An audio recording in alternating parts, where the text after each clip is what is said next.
All right, recording is on. All right, so whenever there's an account that you need to load, you will log into Concerto.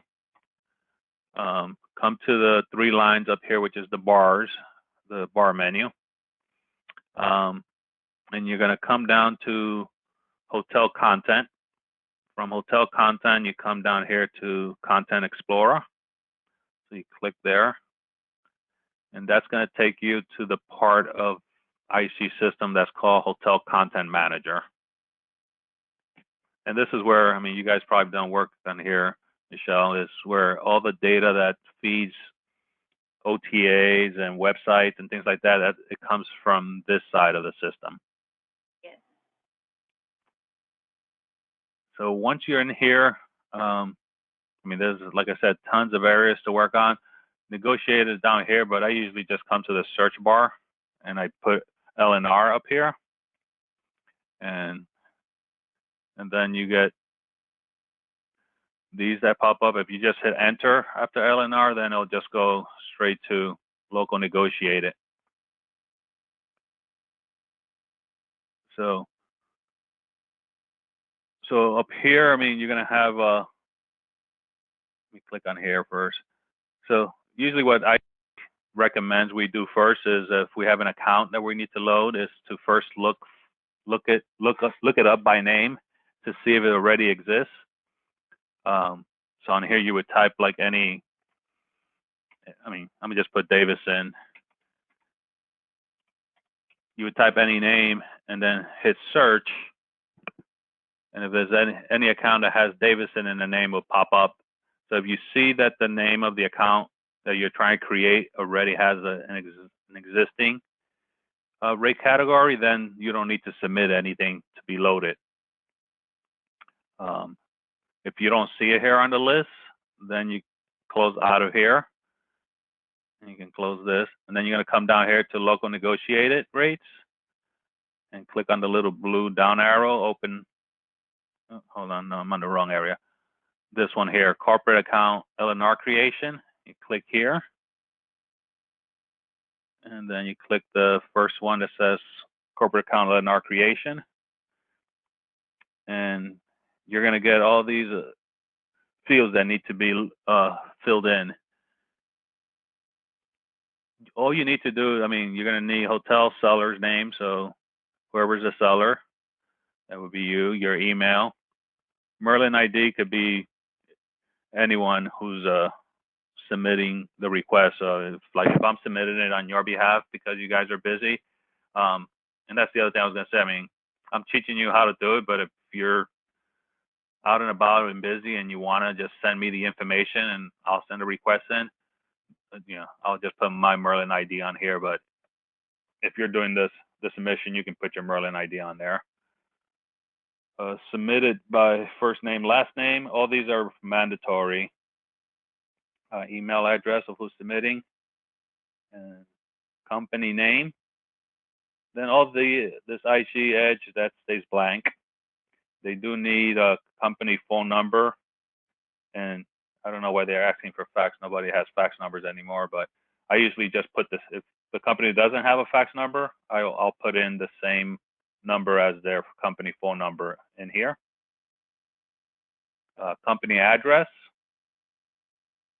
And then if the company has a URL for their website, you would put that in here. And then they need a contact for the company. So first name, last name, email. And that's all the requirement. The rest of this stuff is more for KNRs if they're going to go through GDS systems. So you don't need to worry about any of these system codes. Once you've done that, you come here and hit save. And another screen will pop up, and you may have to save again, but once you see it on the screen that is saved, then you hit submit, and you will get an email telling you that the submission has been sent out. And then usually takes them about 3 days or so for them to respond back. And what they'll respond back with is the account has been enter into the Concerto system, and they'll give you the 5-letter rate code for it. Then you take that email and you can forward it over to me, and I'll go in and attach the rates and make it live in the system.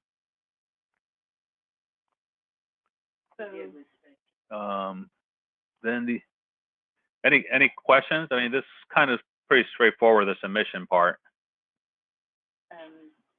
He hasn't set us up any or anything yet. Those were like in the past. I was just Yeah, those are all the accounts that were already in the system that had Davison in the name. No questions just yet, I don't think. Now, well, let me think. You said after we submit it, then, and it gets approved, you would go in and make it live? Is that what you said? Yeah, correct. So once it gets approved, they'll put it in the system, but it's not activated. Basically, I have to go look for it by the 5-letter code, and I have to activate it to make it live. Okay. So, but usually the email goes back, doesn't, like, even if I'm the one submitting and I put my Merlin ID on here and I put myself as the submitter, I don't get the email. The email goes back to the salesperson. So whoever the salesperson on here is, they're the ones that get the email back. So that would probably be you, Bridget, for all intended purposes, getting the email. And then once you get the email, you can just shoot it over to me and say, hey, account's been approved, please load for us. And then I'll take care of loading it. Very good. Then do you want to see how? Go ahead. Sorry. What happens to a rate code that some of them stay flat and some of them fluctuate with our BFR? Well, that's all that information. You would need to tell me what type of rate it is, if it's a flat rate or if it's a percentage off, and then I set it up accordingly. Gotcha. So I mean, every account can be different. Okay. I usually tell hotels, if the company gives you an estimate of what their production is going to be, try not to give like 10 companies 10 different rates. Try to bulk them into, if you have 10 companies, bulk them into maybe 2 or 3 rates. Okay. Versus, because I mean, the more rates you create, the more sloppy the system gets and harder to manage on my side. That makes sense. So I usually, it's always good to ask the company how many room nights they think they'll be able to produce on an annual basis, and then given that estimate, I mean, obviously that's how you'll give them a price, but also that gives you an idea of where you can price them. I mean, if they're going to give you 1,000 rooms, you'll probably give them a better rate than someone that's going to give you 50 rooms. Right. But the pricing, I mean, you guys get to decide how this account will be priced. A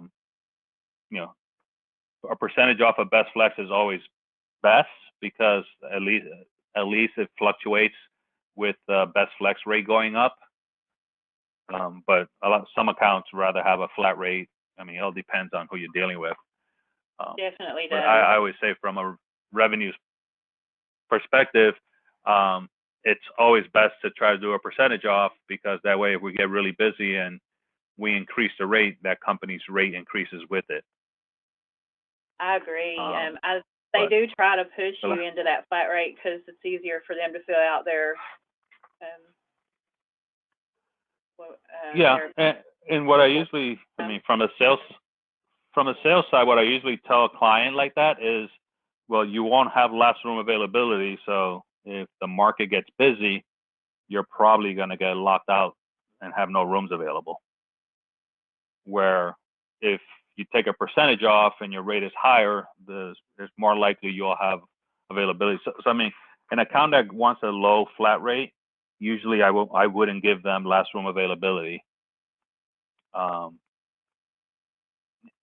I mean, Bridget, do you understand what the last room availability is? I can explain it if not. How would it lock them out though? Because Is that how would Hurdle point the hurdle point would lock them out? But then they would with just the hurdle points. then they would just come to the front desk and they would override it and make their reservation. That's if you authorize your desk clerks to override it. But I mean, if you run a tight system, you can tell the desk clerk if it's not available, it's not available. Right. They will have to book whatever the best flex rate for the day is. It all depends on the hotel. I mean, how you manage it. But okay, Bridget has a question. I had a guest that, like, go ahead. through Team Health, and I had like 3 people call me yesterday and said their reservation had been canceled. I just wondered if that, where we were so low on rooms, if that was that hurdle you're talking about. No, the hurdle point won't cancel reservations. Cancel so if it wouldn't cancel. No, it wouldn't cancel someone's reservation. It would just lock them out from booking it for a hurdle point is going to be within a 3-day span. Correct, Robert? Can you explain that better, or it's well, lock them out and let's say you're days in a row at the certain rate, then they can't get in. Yeah. Did I explain that well? So, Bridget, I mean, yeah, I mean, but I mean, the easy way to explain it is so let's say you have a hotel with 100 rooms, and LNR is trying to book when you only have 10 rooms on the books already. Chances are the hurdle point is going to be low because you still have 90% of your rooms to sell. So that negotiated company will be able to get in. But once the hotel reaches like 70, 80, 90% occupancy, Concerto has what they call a hurdle point, and that number starts going up. And if it goes up above, let's say this company's rate is $70, and if that hurdle point jumps above $70, then that's when it closes out that particular account that doesn't have last room availability. Okay. So that account, when they inquire into the system and say, I'm with Davison Corporation, it'll say rate not available, and it'll kick out the best flex rate for them. Okay.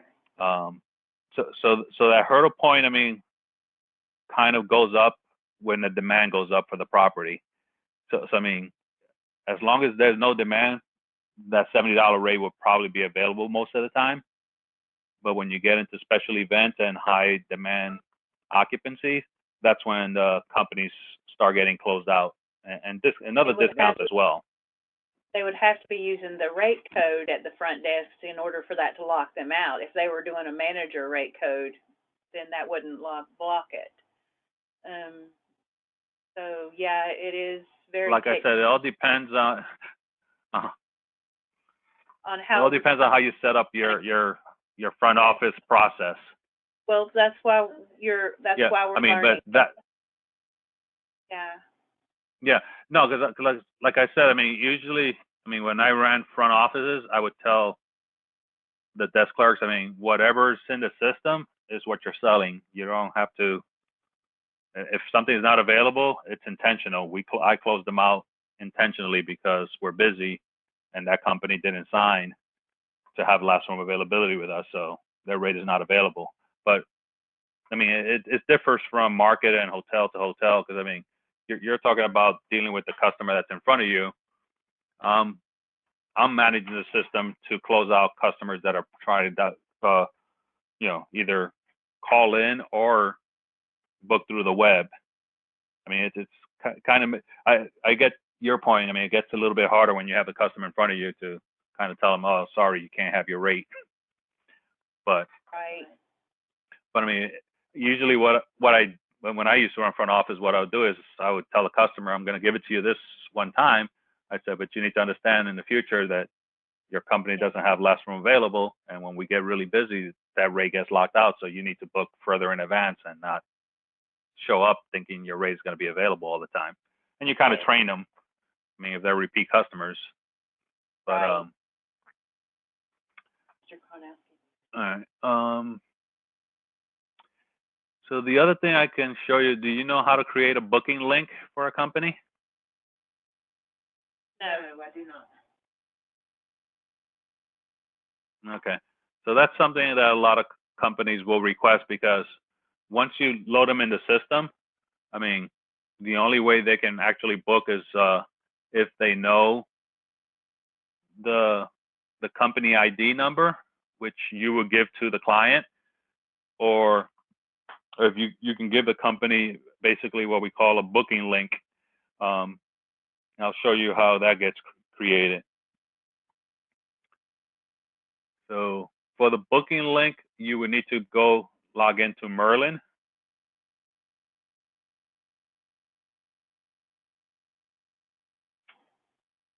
So I'm going to log in here. And I mean, the easiest way to find it is I usually come here and just go to do a search for booking link tool.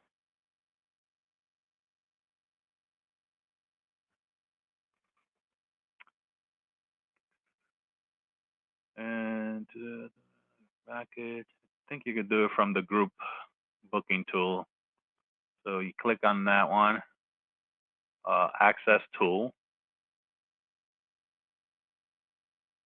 And then on top here, you can see you have, we went through the group booking tool, but if you want to create one for a LNR company, then you come here to LNR.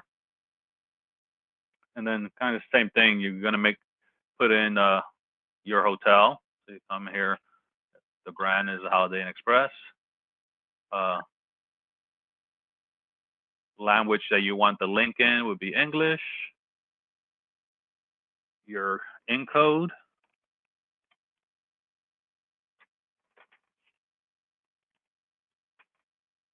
And then there's a corporate ID that gets assigned to the company when IHG puts it in the system.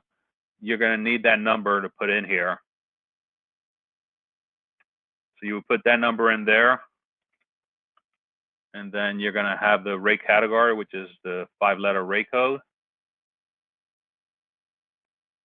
You can leave the China domain as no. And then you can give it a name. So if you're creating a link for, let's say, Davison Corporation, you just come in here and put Davison Corp. And you hit create, and they'll create a link down here, over here, and then you can just copy and paste that link into an email and send it to the customer. I mean, it's just that, it's basically that simple. But like I said, the account needs to exist in Concerto before you can create the link. So, because you're going to need the corporate ID and the rate category for the company.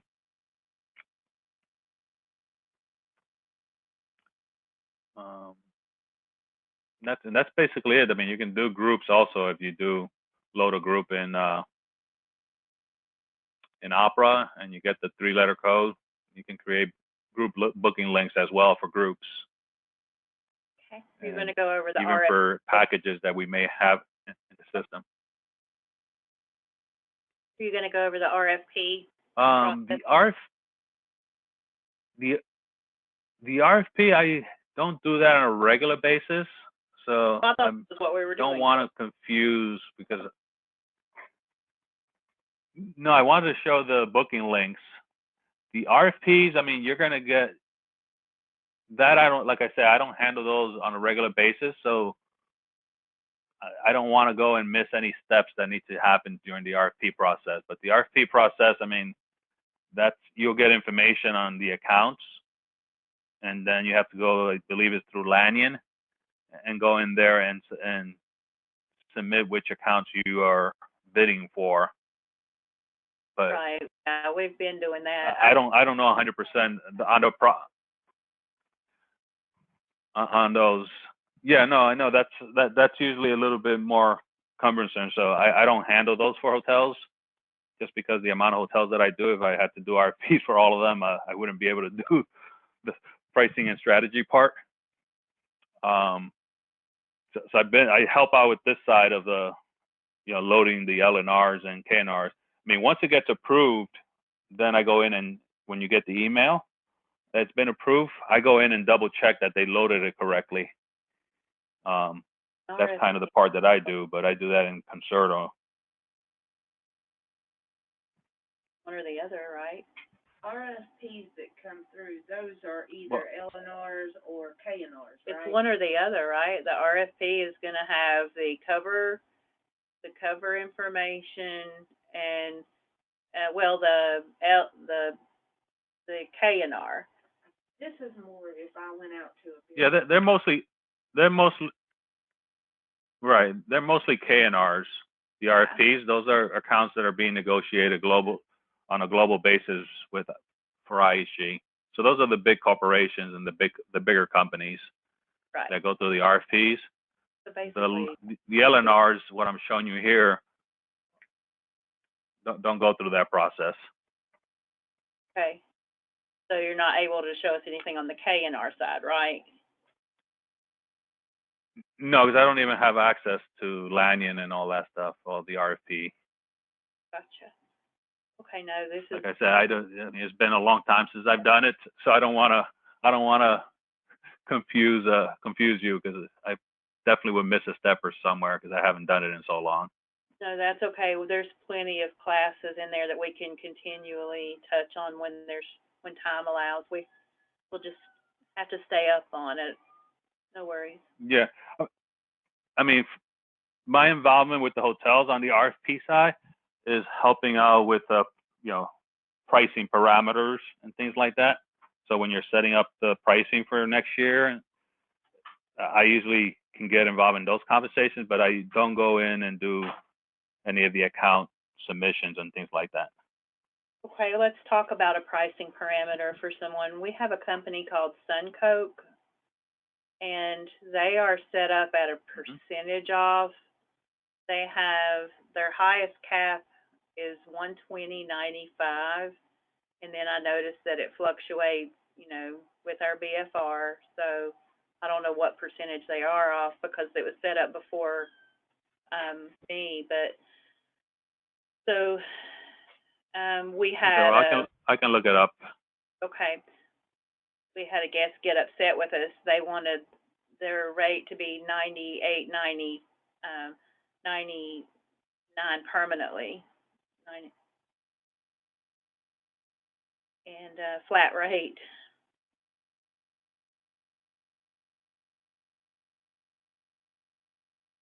And so far, we've lost him personally. I don't know about if he, is going to communicate with the others and get them moved away from here, but he wanted that rate.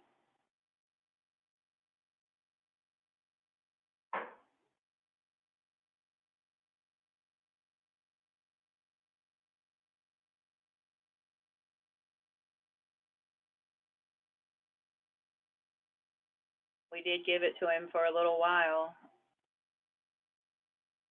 during the most difficult time of COVID.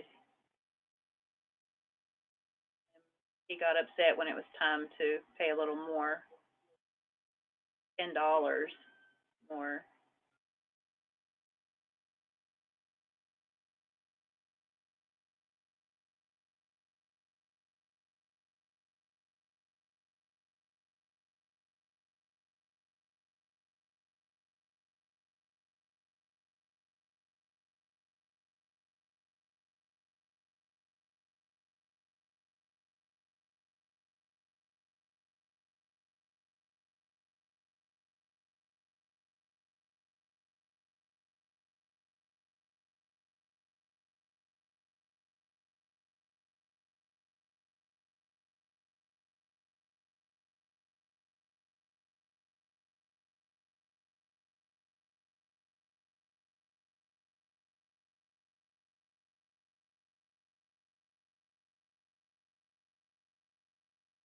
What was that question?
Oh, can you hear me? Can I respond? Boston.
Robert? Robert? I don't know where I can chat on here. I've never chatted.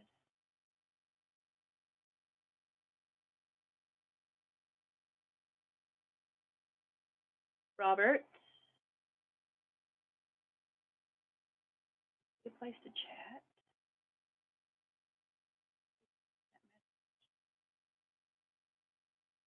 Fix it where he can hear you and tell him, yes, we can see your screen. And yeah, we can see your screen, but can't hear. Right there, the chat at the top. Where?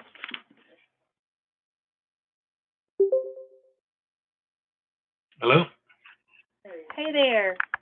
I'm sorry. Oh. We just now found the chat button. I can Oh. definitely see your screen. Yeah, we can see your screen. All right.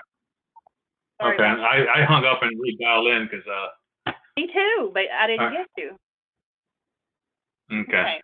Yeah, and I think somehow I got disconnected as well then. All right. So I pulled up Suncoke. Okay. And I mean I took a snapshot of the rate category. So Bridget, when an account gets loaded, there's a corporate ID number. That's the number you would need, and then the 5-letter code. That's kind of what you would need for the booking link to be created. Okay. So this one is attached to rate code 1C. So if I go to 1C,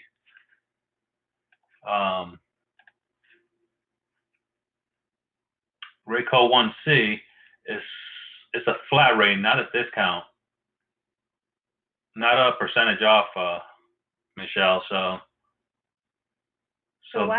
that company. What was that? Why is it fluctuating then? It looks like If they're booking that 5-letter code, it shouldn't fluctuate because I mean, there's no way this rate fluctuates. This rate is flat. Okay. It never changes from this rate never changes from this 114.95 on the standards and 124 on the premiums. Okay. I was mistaken. So my guess is they got booked through something else other than the Suncoast. Yeah, I think I mean, that's just booking through Holodex. Okay. Yeah. But I mean, I can kind of see the 114, how that can become a challenge. Like at one point we were pricing your Thursday through Sundays at 109. So I mean, a company like this coming in on a Thursday could see a lower rate on the bar rate than what we're giving them. So. Yeah.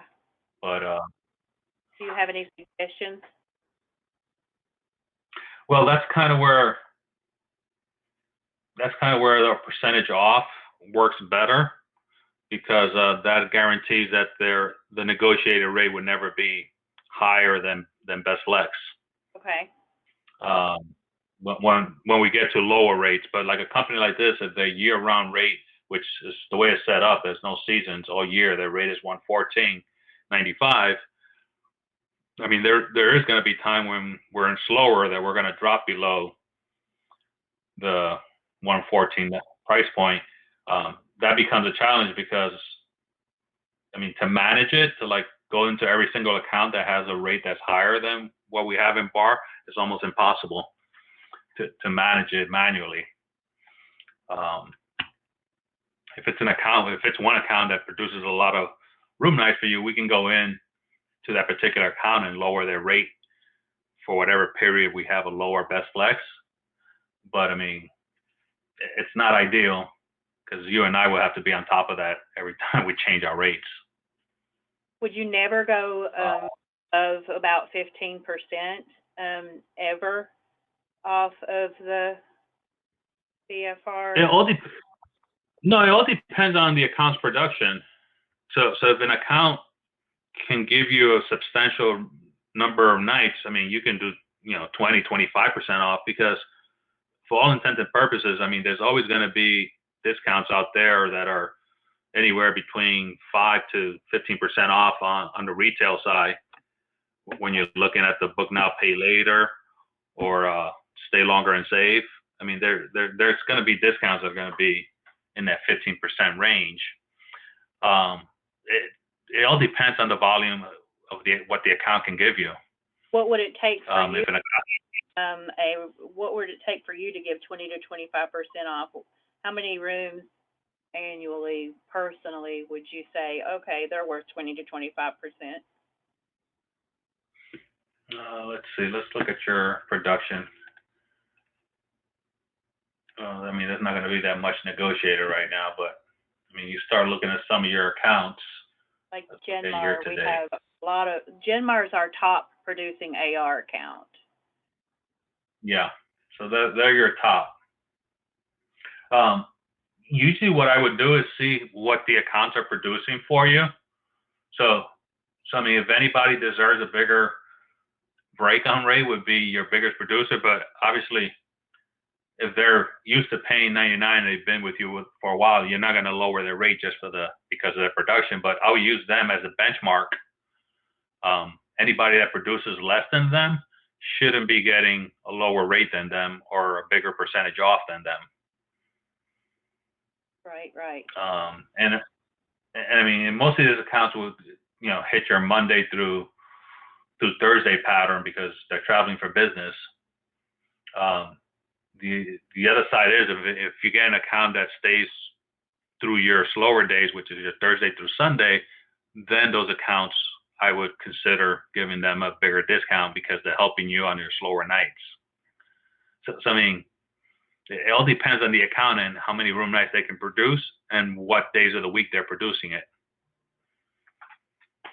Okay. But for the most part, most of them are going to be Monday through Thursday travel. And I mean, you have to look at your size of your hotel. How many rooms do you have again? 63. 63. So I mean, yeah, an account that produces, 6 to 10 rooms on any given day. I mean, that would be something that I would start looking at a 15% or even a 20% discount. Because if they can give you consistently 5 to 10 rooms on a regular basis on weekdays, then that starts to add up on an annual basis. But for your hotel, I mean, your negotiated segment should make up 35, almost 35% of your business, which is right now because there is. I mean, right now you're getting a lot, 210 room nights year to date out of 500 So it's about 40% on the corporate ghost segment right now. Okay. So, I mean, every account, I can't give you a definite answer because every account would be different. I mean, it all depends on what they can give you. But the more they can produce, the more likely you can give them a better discount. And then if, like I said, if it's an account that produces 7 days a week, then I'll be a little bit more likely to give them a bigger discount if they're going to help me out on the Thursday through Sunday patterns. Really? That's good information. Yeah, because I mean, we drop rates on Thursday through Sunday just because the demand drops on Thursday through Sunday. So I mean, if you have an account that stays with you over the weekends, that's a key account. That's probably better than a company that just gives you Tuesday, Wednesday business. Okay. So I mean, that's how I kind of look at account. And then, I mean, another mistake that we make a lot of times is that we give every account that's out there, we give them a negotiated rate because they give you the company name and they say that they travel, and then you look at their production on an annual basis, and they don't really produce much for you. Those accounts, I would take away their discount and say, you don't produce enough room nights for me to warrant giving you a discount. And that's why I look at this production report on here, because I mean, if you look at the production report, you'll be able to see on here, and let's do year to date. So on here, I mean, you'll be able to see who gives you room nights. So Jen Mar so far has about 14,000 year to date, which is your biggest account. And a lot of the other ones, I mean, here goes MSI Lodging, about 8,000. But if you get down to the bottom, you'll find a couple of companies that produce very little. And I mean, your property, right? Go ahead. If I wanted to renegotiate the Suncoke to a percentage, how would I go about doing that? That's a local negotiated. So, I mean, as long as you and the client come up to an agreement, I can change it for you. Okay. So I mean, that we don't need approval from anybody. That's between you and the client. If you can come to an agreement on what percentage off you want to give them. I mean, since they're your top producer, my recommendation on pricing would be, we do 5% off on Book Now, Pay Later from Best Flex. And then we usually do another 5 to 7% off on the Stay Longer and Stay. Do they stay like 3 nights or more? They stay, yeah, at least Monday through Thursday, but it's 3 rooms, basically. Yeah. Every now and again, they might throw in another one, but they. No, and the reason I'm asking that question is because when they inquire in the system, the rate that's going to pop up for them when they do 3 nights or more is the Stay Longer and Save. Okay. So your Stay Longer and Save is usually about 12% off at Best Flex. So in order for their rate to be lower than the retail pricing, I would do a minimum of 15% off. Did you say a minimum of 50%? No, 15. I was like, what? A minimum of 15%. Okay. Right, because that'll guarantee that they will always be below your lowest retail pricing, which will be the Stay Longer and Save. Okay.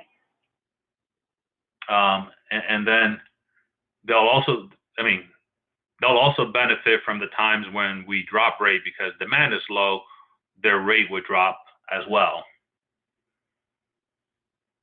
And I mean, it'll go up when things get busy, but I mean, usually you won't run into the problem that you have now, where they're complaining about a 114 rate, looking for a 99, because well, I mean, the they're person right now the way. Go ahead. I've got to try to save an account, but the problem is that he is a bully. So. And that's for the Suncoast guy? Yeah. All right. So year to date, I mean, you can see here, year to date they produce 42 room nights. Average rate is $124.95. if I come up here and look at what your bar rate's producing, Best Flex 107. I mean, this is all 7 days of the week, so it includes the weekends. But you can see where they're pricing. I mean, there's probably a lot of times where that account, their negotiator rate is higher than the Best Flex rate.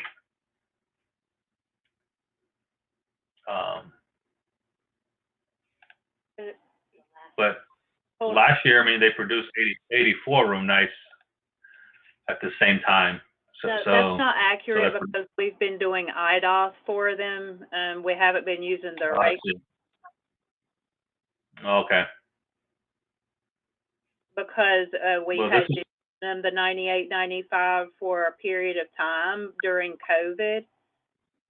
And then because if we put in their rate code, it wouldn't give them the rate that they had asked for during that time. Right, no, but that's where you and I need to talk, and you can come and tell me, hey, Suncoke, for the next 3 months, lower their rate to $98, and I'll change it in the system. That way, you can put their room nights in here. Right now, I mean, there's no way for me to tell you how many room nights they have because you're putting them in here. Right.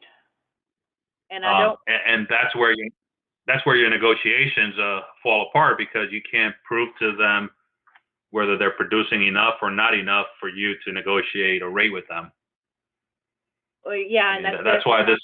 I've learned from it for sure, but I want to fix it if I can and not make the error again.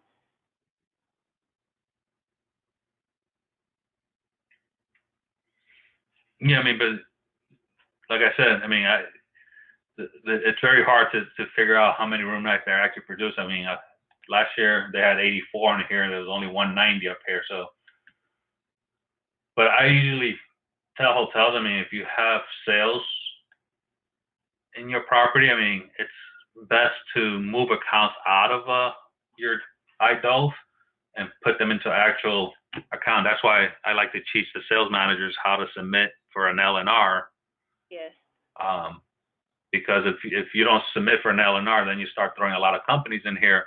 But when it comes to the rate, I mean, those companies, if they're producing enough room nights that we should be tracking, it's best to separate them because then you have a better negotiation. Yeah, I agree. To tell them. Visual. I mean, all I can really say is that basically 4 days a week, three rooms, for an actual, visual of, I mean, of course, and then you have to calculate it on a calculator of since we don't have it in there correctly with the rate code. But yeah, I don't have any way to prove to them that we're giving them a good rate other than they're getting my word. Like we did try to save the account, just, through the fact that we were telling them what the BFR was at the time and that we were willing to meet them with another rate at 110, but they weren't happy with that. No. And that's why, I mean, from my perspective, I always like to have the actual production into the program because, I mean, when you get into these conversations of pricing, you're able to say the reason why you're giving them a certain rate. But I mean, there's a lot of room nights in here. I mean, you got 805 out of a total of I thought it was going to be less, but it's not that big of a percentage. But I mean, it's almost 1/6 of the room nights.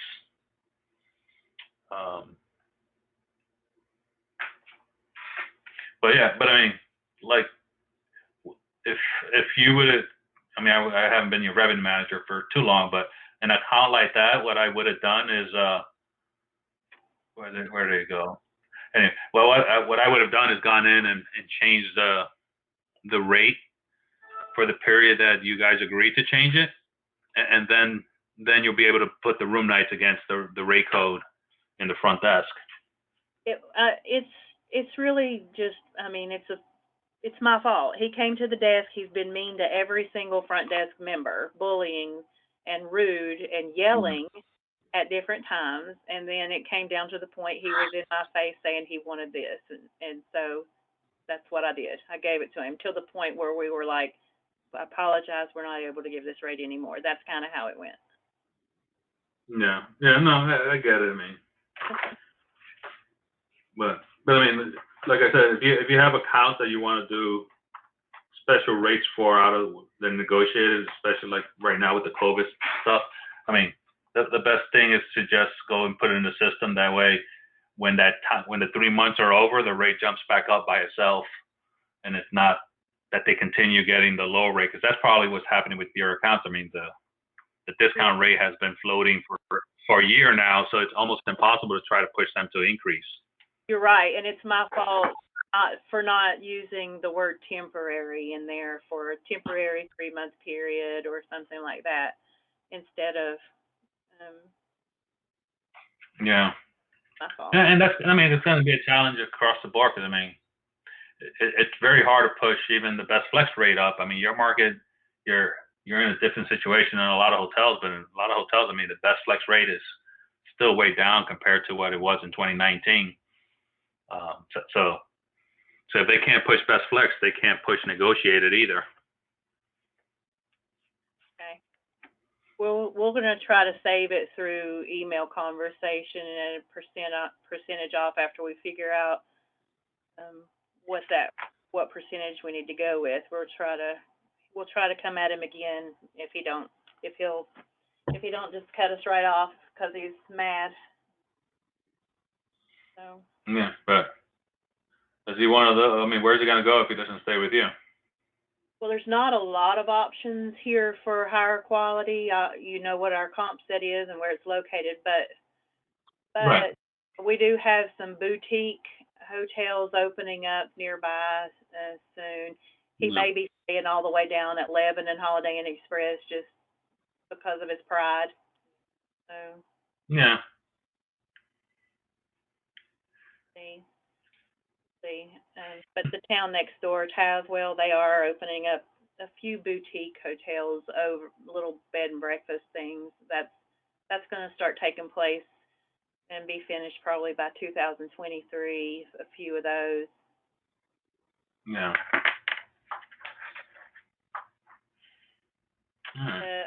This has been really good information. Yeah, no, like I said, I mean, your hotel negotiated. There's a lot of room nights that are negotiated. So I mean, you know, we can have those regular conversations so I can help you out with my thought process. I mean, yes, I should on have the brought pricing, it. things like that. I was just dealing with what was right there in front of me. I should have brought it to you. I should have told him that I'll talk to my revenue manager about it, and I will from now on. Yeah. Or we'll round table it. But I don't. And that's the other thing I tell hotels. I mean, sometimes say sorry, but this is the final decision on what my revenue manager made. I can't override them. Yeah. I mean, you use me as an excuse as this is the best you're gonna get. I can't authorize a lower rate. So I always tell GMs, I was like, you know, make me look like the bad guy. Right. Instead of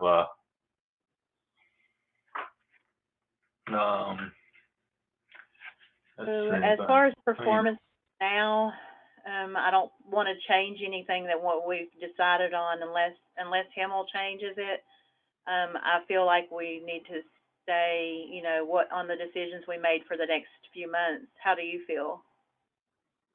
Yeah, no, I was thinking the same thing. I mean, I think we took our rates up on our last call. And I mean, I think we're good with the 114, 124 we put in for the next few months. Okay. And that's the production. I mean, you're still steadily producing. Your pickup is still steady. I mean, you picked up 90,000 since the last call. 2 weeks ago was 74,000. Before that was 93. So you're still on. I mean, it looks like 70s and 90s, 70s and then 90 has been the pattern for the last 2 months.